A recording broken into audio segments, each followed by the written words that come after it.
there are so many reasons why I got into teaching. One of the best things is the light bulb moment. When you see a pupil suddenly understand something, that's really, really special. Every child is so full of potential, and the thing that makes me proudest to be a teacher is seeing them realise what they are capable of. I don't think any other job can give you the same satisfaction. That's why I chose to teach. You could get £26,000 tax-free to train. Search, apply to teach. Selected subjects only, subject to eligibility. Ladies and gentlemen. Ladies and gentlemen. Podcasting since 2005. You're listening to Gamertag Radio. With your host, podcaster Hall of Famer Danny Pena, the always opinionated Paris Lilly, and from outside of the norm, Peter Toledo. This is Gamertag Radio. Here we go.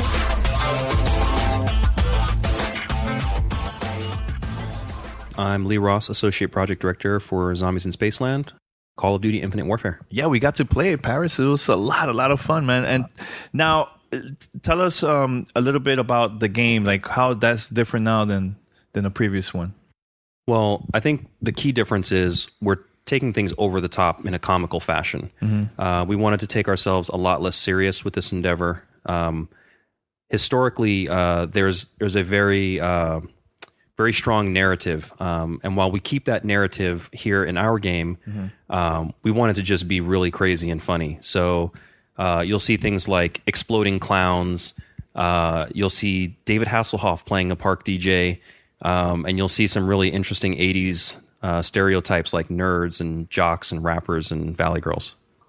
Because that's the thing with me. I've never played the zombie mode. I've known of it, obviously, throughout the Call of Duty series over the last decade or so. But this was my first time sitting down, getting a chance to play it. And I got a big kind of killing floor type of vibe. And also, like you said, being on the lighter side, it felt like something from Scooby-Doo, especially with the characters or anything. So what went into the inspiration for the design that you're doing with this year's version? I love that you said Scooby-Doo because that is one of our inspirations.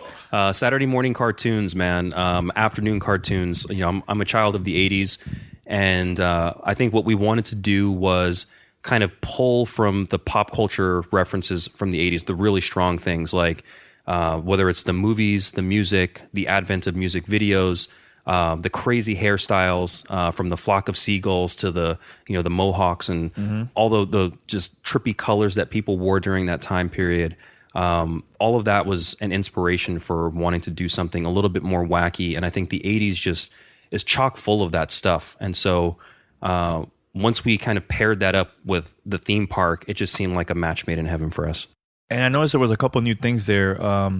Fortune cards, souvenir coins. Tell us how that works in the game. Yeah, so Fate and Fortune cards are something new that we're bringing to the table. And what they are is they're cards that you can set up in the front end before you actually go into Zombies in Spaceland. Now, you can have up to 5 of these cards. At the beginning, we'll start players off with 3 just so they can kind of learn the system. But as you progress and your XP level goes up, you'll be able to take 5 of them. You'll gain a bunch of these cards throughout your experience of playing Zombies in Spaceland. So when you set these 5 cards up, it's kind of figuring out what you're trying to achieve, how you're trying to help the rest of the team, what your overall goal is, and what your play style is.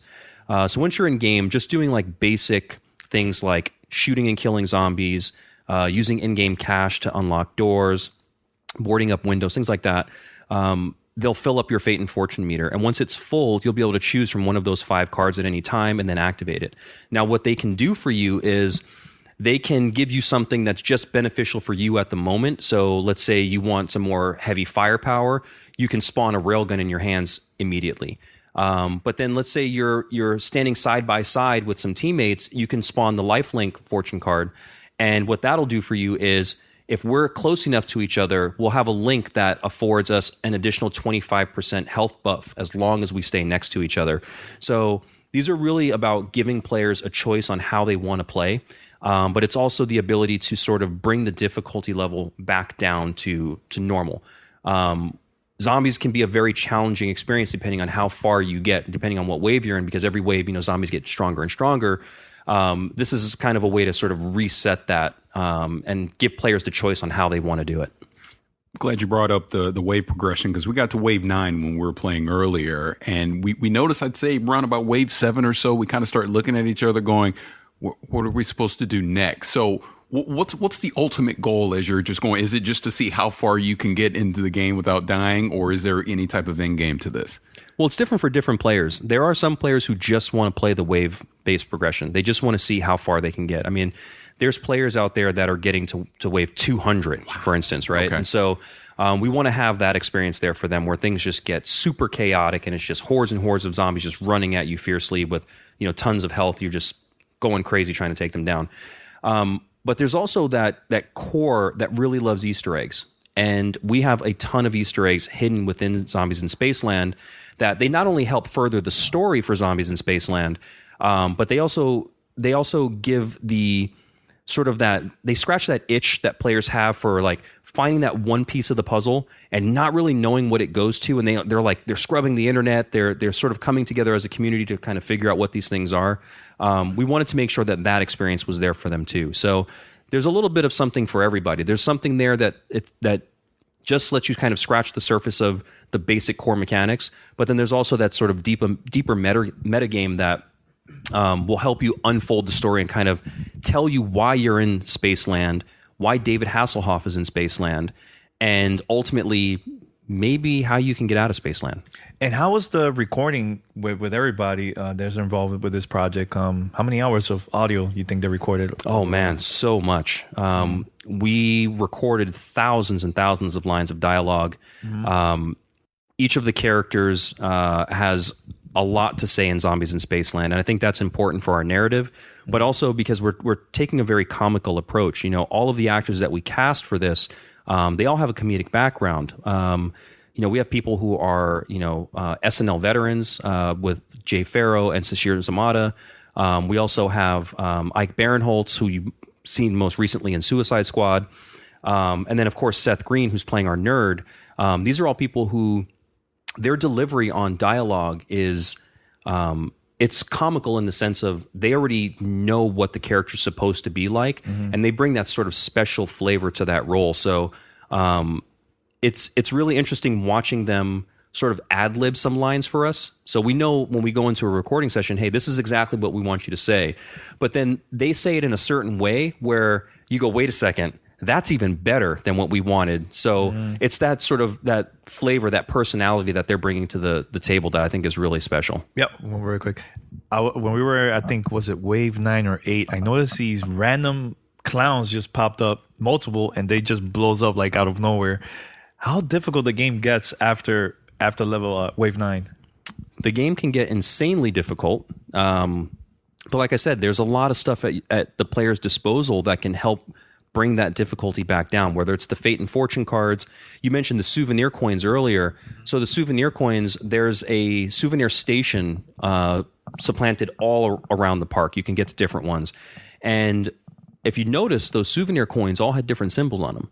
So depending on how you put them into the machine, you can craft different items. And so you can get things like the boombox trap, as an example. And the boombox trap, when you set it down, we want to do things big 1980 style. So you're going to have zombies that start breakdancing, popping and locking, and then the boombox has C4 on it. It explodes and takes all those zombies out in that place. And you could also swap coins too, because that's another thing that I noticed. But yeah, I think, who was it that picked up like infinite ammo or like infinite health and stuff like that, right? That helped out a lot for us too when we were playing. So yeah, so there's still the power-up drops. Those are the traditional things that Zombies has had for a long time now. So you're going to get things like Carpenter, which board up all your windows instantaneously, giving you a few extra seconds of defense.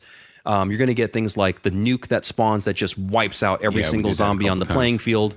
And again, these are things that help the player further their experience and get to that next round. Now, the thing about those power-up drops is that they're randomized, so you don't know when they're going to drop. Aside from that, with the souvenir coins, the reason we want you to be able to swap them is there's different formulas for what each combination will make. So we want players to explore kind of putting all of the coins in together, trying all the different various combinations and seeing what they come out with. Now, I mentioned the boombox trap, but there's a lot more to the crafting system that you can get out of that. Now, I noticed as we were playing, we were starting to like unlock new areas that we could go through and explore. How big is this? It's going to be Spaceland. This park is massive, man. I mean, this is a legitimate functional theme park with new themes in every section that you go into. And when that was really important for us is that we didn't want you to unlock a room and go into the next room and it looked like the last one you just came from. Right. So every single area in this park is a different color palette, is a different play style, has different park attractions that may be passive traps or active traps that the player has to pay in-game cash to activate. There's different weapons in each space. They all play inherently differently. And so, as an example, we have one location in the park. It's the Big Triton Ice Mountain. There's a ride in there called Polar Peaks. It's a roller coaster that you can actually get on that roller coaster. Two players can get on it, ride it at the same time. And it's almost sort of like a laser tag shooting gallery experience. So there's these targets that pop up all throughout that experience. And so let's say the two of us are on that ride. We're now competing to get as many targets as we possibly can. When you get off the ride, you're going to be rewarded park tickets for your performance. Now, whoever did the best obviously is going to get the most amount of tickets. And those tickets are just one more layer of what we provide players to help them sort of up their arsenal. So with those park tickets, you can go to souvenir stations all throughout the park, trade in your park tickets, and you can get some really powerful goodies. So it can upgrade your grenades. So you might get a different type of grenade. You might get something that can help all the players. So we have things like the transponder that you can throw down. It opens up sort of a black hole, teleports you someplace else on the map. There's a lot of different goodies that you can get. And these are, like I said, this is just one more layer of that onion that you can peel back and kind of experience a little greater arsenal. Okay, and this is Call of Duty. So what's the weapon variety like? How many weapons are we looking at? Well, there's a ton of weapons in this mode. We're pulling a bunch of stuff from the campaign and from multiplayer. There's some fantastic weapons from those modes that we just felt, as we were kind of building it, whatever feels fun to kill zombies with, it's coming into the game. The sky's the limit for us. But there's also weapons that you won't see in campaign or multiplayer that are only in zombies. I don't know if you guys had a chance to experience it, but we also have the axe, which is a up-close and personal melee weapon. Mm-hmm. There's the Forge Freeze, which you can freeze zombies with and then walk up to them, melee them, and shatter them into pieces. We also have the Spaceland Zappers, which are they're weapons that require some assembly. So you'll need to find some parts. You might have to perform some very specific actions within the park. But putting those weapons together gets you some really powerful weaponry. One is called the Discord, and when you zap zombies with it, they go into a windmill breakdancing move. Okay, and this is four-player online co-op? 4-player online co-op, and then 2-player local split. That was my next question. Yeah. So there's 2-player local co-op. Okay. Anything? Yeah. How happy are you, man, that finally the gamers are gonna play this game during the event, and they're also gonna check out the laser tag section too. That's pretty cool. That's similar to your game. So for us, this is a dream come true. We've been working on this thing for a long time now, and we've had to keep it under wraps. As that's the hard part. Yeah, we wanted this to be a big surprise for fans to say, "Oh wow, there's a Call of Duty in an Infinity Ward game." We didn't expect that. So before we could even make that announcement, we had it under a specific code name, and we couldn't talk to family and friends about it. So this is, finally we're able to sort of pull the curtain back and say, hey, look at this thing that we've all been pouring our lives into for the last few years. And to let fans get their hands on it, especially early, this has never happened before. Traditionally, Zombies is the game comes out, that's when you get to check it out. Mm-hmm. But Call of Duty XP is a really special event, man. This is, fans get a chance to come out, get a first look at the experience. There's all these cool events going on. Like you mentioned the laser tag, there's the zip line, there's just all these things going on. And since this is our first endeavor into doing a zombies experience, we felt like it was the right thing to do to let people see that we know what we're doing. This is going to be a really awesome experience. It's going to be different than anything you've ever played before in a Call of Duty Zombies experience. And we're so confident that we were willing to let people get their hands on it ahead of time. Well, it brings me to my final question. Again, this is my first time playing a zombie game. I've known about it for years, but I had a lot of fun. We had a blast. I think we were all just had a smile on our face the entire time we played it, which brings me to this. Just your own personal thoughts. What do you think about this going to be its own standalone series and just break away from being a part of Call of Duty?